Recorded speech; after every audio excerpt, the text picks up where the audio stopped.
হাফেজ যিনি হয়েছেন নাম আমির হামজা, পিতা মাওলানা Nazrul Islam, lodging master Saidu master, গ্রাম পাইকপাড়া,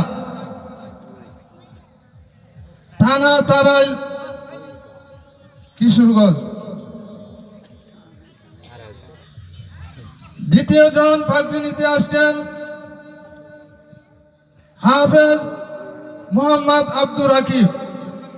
হাফেজ মোহাম্মদ আব্দুর রাকিব, পিতা রিটন মিয়া, গ্রাম ভাঙ্গিচর, করিমগঞ্জ, কিশোরগঞ্জ।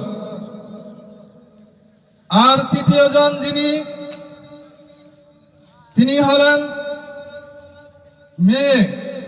আমাদের মাদ্রাসায় দুইটা বিভাগ আছে, একটা মেয়েদের একটা ছেলেদের। তো মেয়েদের মধ্যে যে পুরা কোরআনুল কারীম হেফজ করেছেন ওনার নাম হলো মুসাম্মাদ নাবা, পিতা আব্দুল আউয়াল, গ্রাম পিটুয়া পূর্বপাড়া। মেয়ের পক্ষ থেকে মেয়ের বাবা তার পুরস্কার গ্রহণ করবে।